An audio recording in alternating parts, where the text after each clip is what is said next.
각종 매체를 통해 자주 만나 친근한 등 OECD. 하지만 무슨 약자인지는 알고 계시나요? OECD가 무슨 뜻인지, 어떤 일을 하는 곳인지 정확하게 아는 분들이 많지 않죠? Organization for Economic Cooperation and Development, 즉 경제협력개발기구를 뜻합니다. 현재 우리나라를 비롯한 34개 강대국이 모여 세계 경제를 이끄는 대표적인 국제기구이자 전 세계 젊은 인재들이 가고 싶어하는 국제기구 중 하나인데요. 그런데도 불구하고 OECD에서 정확하게 어떤 일을 하고 왜 젊은이들이 원하는 직장이 됐는지는 잘 모르는 게 현실. OECD에서 일하고 있는 한국의 젊은 인재들을 통해 모든 것을 밝혀봅니다.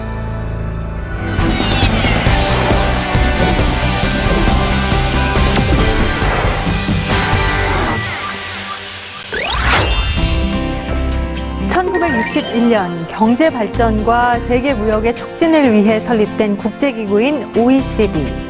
총 34개의 회원국이 가입한 만큼 세계 경제를 이끄는 주요 국제기구라 할 수 있는데요. 최근 국제기구 진출에 대한 관심이 늘면서 OECD 진출을 꿈꾸는 이들도 늘고 있지만 OECD 입사에 대한 정보가 부족해 어려움을 겪고 있습니다. 그 궁금증을 해결하기 위해 OECD 본부가 있는 프랑스 파리에 다녀왔는데요. 경제협력개발기구 OECD에서 자신의 꿈을 펼칠 한국의 젊은 인재들. 지금부터 주목해주세요. 프랑스 파리에 위치한 OECD 본부. OECD의 핵심이라 할 수 있는 OECD 본부는 34개 회원국이 다양한 의견을 나누는 장소인 동시에 세계 각국 출신의 전문가들이 모여 지구촌의 경제, 교육, 삶의 질 등을 분석하고 더 나은 미래를 위한 방법을 찾는 아주 중요한 역할을 담당하고 있는데요. 이곳에서 교육정책 분석가로 활약하고 있는 자랑스러운 한국인 정지은 씨를 만났습니다.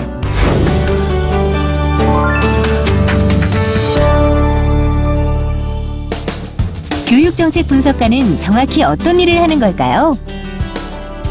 저는 이제 교육국 안에서도 교육 지표를 분석하는 과에 있는데요. 저희가 매년 나오는 에듀케이셔널 글란스라는 퍼블리케이션이 있어요. 그래서 이 안에 보면 지표들이 여러 개, 한 35개 정도 들어있는데요.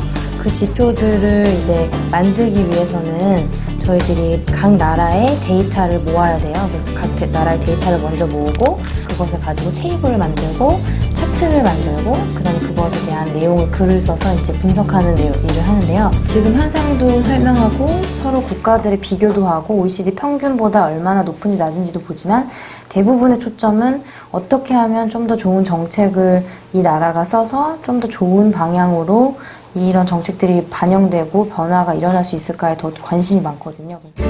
이렇듯 OECD는 가입국들이 관심 있는 분야를 더욱 심층적으로 분석하여 정책 자료들을 만들고 지표를 개발하여 비교 분석해 OECD 보고서, 정책 보고 및 간행물 등을 만드는데요.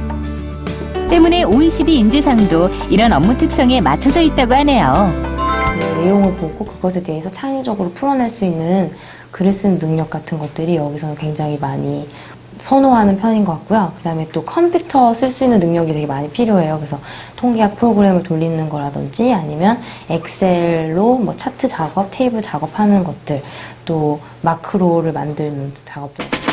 전 세계 4,500여 명의 젊은이들이 모여든 OECD 공개 모집에서 최종 12명이 합격한 유일한 한국인 정지은. 그 시작은 어디서부터였을까요? 교회에서 가는 단기 선교로 아프리카를 갔었거든요. 그때 굉장히 큰 충격을 많이 받았어요. 뭔가 아프리카를 도울 수 있는 그런 일들이 뭐가 있을까 하면서 찾아봤었는데 그때 당시에 여성가족부에서 하는 인턴십 프로그램이 있었어요. 그래서 유네스코에 이제 지원을 해가지고 인턴십을 가게 됐거든요. 유네스코에서 이제 인턴십을 3개월 정도 하고 거기에서 컨설턴트 이제 제의를 받았어요. 그렇게 유네스코에서 아프리카와 개발도상국 등을 위해 열심히 일한 정지은 씨. 이후 1년 3개월이라는 시간 동안 그녀는 중요한 사실을 깨닫게 되었다고 합니다.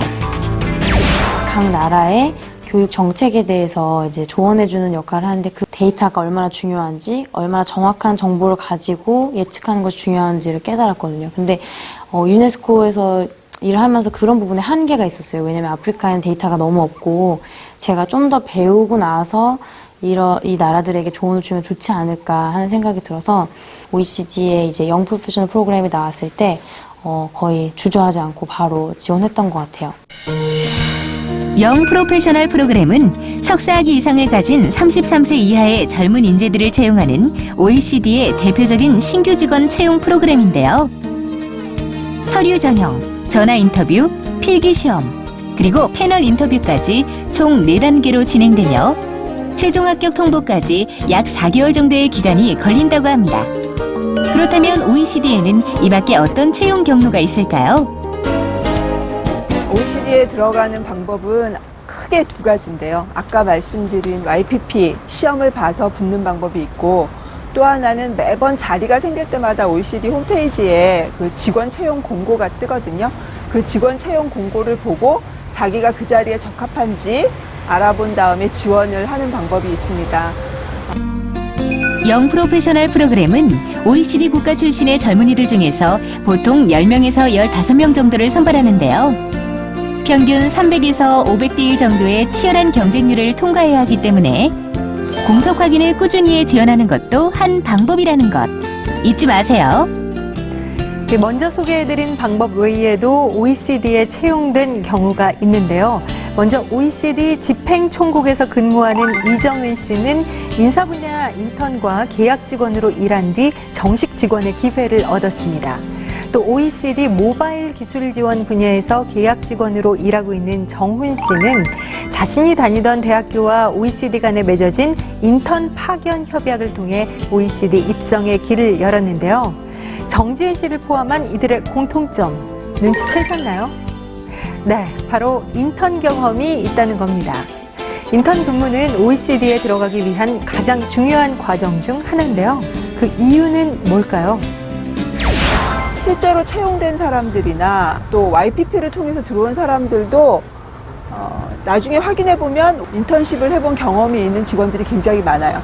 그 인턴십 할 때에 좋은 평가를 받았고 그때 그 만들어둔 네트워크 그런 것들이 다 도움이 돼서 나중에 채용이 되는 경우가 많습니다. 인턴십을 통해 인적 네트워크를 구축하는 것이 중요한 이유는 다양한 국적의 사람들과 일해야 하는 국제기구의 특성 때문이기도 한데요. 서로 다른 문화를 가지고 있는 동료들. 그녀는 그들을 통해 어떤 것을 느꼈을까요? 어떤 식으로 이 문제점을 바라보는지에 대한 다른 시각을 배울 수 있어서 굉장히 좋고요. 나이에 상관없이 모두 다 친구처럼 일할 수 있다는 점이 되게 좋은 것 같아요. 유네스코에 이어 2번째 국제기구에서 일하고 있는 정재은 씨. 그녀가 말하고 싶은 OECD의 장점이자 단점이 있다고 합니다. 한국의 공무원처럼 시험을 봐서 들어가서 계속 쭉 있을 수 있는 게 아니라 승진을 할 때마다 다시 공개 채용으로 다시 시험을 봐야 되고요. 끊임없이 자기 발전을 하지 않으면 살아남을 수가 없는 기구이기 때문에 현실적으로 어떻게 하면 좀 더 OECD에 있으면서 내가 더 많이 배우고 좀 더 발전할 수 있을까를 생각을 하다 보니까 안정성이 없다는 것이 오히려 저에게는 긍정적으로 영향을 미치는 것 같습니다. 이렇게 항상 긍정적인 생각으로 자신의 인생을 멋지게 살아가고 있는 정지은 씨. 하지만 영어와 불어를 공용어로 사용하고 있는 OECD에서 활동하는 게 무한 긍정인 그녀에게도 쉽지만은 않다고 하는데요. 저도 영어를 아무리 유학을 가서 공부를 했다고 할지라도 언어적인 부분은 또 한도 끝도 없는 것 같다는 생각이 들더라고요. 그래서 계속적으로 라이팅 클래스도 듣고 있고 또 어떻게 하면 좀 더 효율적으로 제가 말하고 싶은 메시지를 전달할 수 있는지에 대한 코र्스도 여기 OECD에 많기 때문에 계속적으로 그런 거를 들으면서 개발해 가고 있고요. 세계 무대에서 다양한 국적의 사람들과 일하는 자랑스러운 한국인들. 정지은 씨와 마찬가지로 모두들 지금 이 자리에 있기 위해 남다른 노력들이 있었겠죠? 역시나 그들만의 특별한 강점이 있다고 합니다. 우선 첫 번째는 용감하다. 네. 왜냐하면 해외에서 외국어로 일을 하는 것에 대해서 전혀 겁을 내지 않으니까. 그리고 2번째는 굉장히 적극적이다. 뭐 네트워크를 쌓는 거라든지 어떤 일을 맡겼을 때 그거를 자기가 해내겠다고 하는 그런 의지라든지 그런 면에서 굉장히 적극적이다. 실제로 OECD에서 근무하는 한국인들에 대한 평가가 굉장히 좋다고 하는데요. 한국인들에 대한 긍정적인 이미지를 만들고 있는 이런 선배들의 노력이 OECD를 목표로 하는 후배들에게도 좋은 영향을 줄 수 있겠죠? 이 밖에도 OECD 내 대한민국 대표부에서 한국의 인재들을 위해 매년 하고 있는 활동이 있다고 하는데요. 저희 OECD 대표부는 그 OECD의 한국인 진출을 확대하기 위해서 매년 국제기구 진출 설명회를 개최하고 있습니다. 실제로 OECD의 한국 젊은 학생들이 더 많은 인턴십을 할 수 있도록 또 컨설턴트로도 더 많이 일을 할 수 있도록 저희가 수시로 사무국과 협의하면서 지원을 하고 있거든요. 그래서 OECD에서 내가 한번 인턴을 해보고 싶다라든가 뭐 OECD에 내가 한번 일해보고 싶다라는 생각을 가지고 있는 분들은 제일 중요한 건 먼저 저희 대표부에게 연락을 주시는 거예요. OECD 진출을 꿈꾸는 여러분, 혼자서 해결하지 말고 OECD 대표부의 도움을 청해 많은 정보를 얻고 방법을 모색하면 여러분의 목표가 더 가까워질 수 있을 겁니다. 주인공들을 만나보니 OECD에서 일한다는 것은 세계의 인재들과 어깨를 나란히 하고 한국인의 위상을 높일 수 있는 매력적인 일인데요. 여러분들이 미래의 OECD 입성을 꿈꾸고 있다면 무엇보다 현직 선배들의 조언이 가장 필요하겠죠? 그래서 준비했습니다. 사실 외국에 나와서는 어떤 학교 이름이 중요한 것이 아니라 어떤 공부를 해서 어떤 지식을 가지고 있고 그것을 어떻게 적용할 수 있는지가 더 중요하거든요. 자신 진짜 하고 싶은 것이 무엇인지를 생각해 보는 것이 중요할 것 같습니다. 만약에 국제기구에 정말 들어오고 싶다고 느껴지면 세 가지를 키워야 되는데 그 자질이 첫째가 전문 지식을 갖는 것, 두 번째는 언어. 영어는 무조건 다 하셔야 되고요. 그 외에 플러스 하나는 보통 다 하셔야 되고요. 그 다음에 세 번째는 국제적인 이런 근무 환경에서 일할 수 있는지 스스로 그런 거를 테스트를 해보셔야 되거든요. 그래서 외국에서 공부하시는 것도 좋고 인턴십 하시는 것도 좋고 OECD나 이런 것들이 너무 멀리 있고 정보 부족하고 그래서 대단하고 커 보이는 것들이 많이 있는데 꿈을 이루기 위해서 도전하느냐 그게 되게 중요한 것 같습니다. 그래서 힘을 내시고 네 화이팅입니다. 국제기구 중에서도 특히 OECD는 신입사원보다는 능력이 검증된 사람을 선호합니다. 그렇기 때문에 전문 지식과 유창한 외국어 능력을 밑바탕으로 경험과 경력을 쌓는 것이 중요한데요. 이 OECD로 가는 시작이라 할 수 있는 국제기구 인턴 과정에 참여할 수 있는 방법이 궁금하시죠?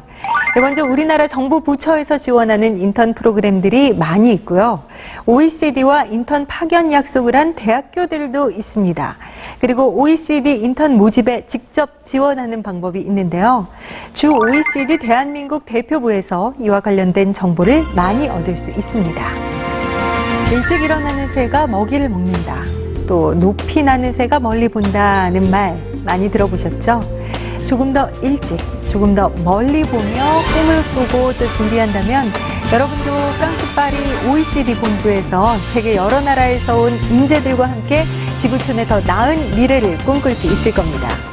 앞서 만난 OECD의 선배들이 여러분을 응원하며 기다리고 있다는 것 잊지 마세요.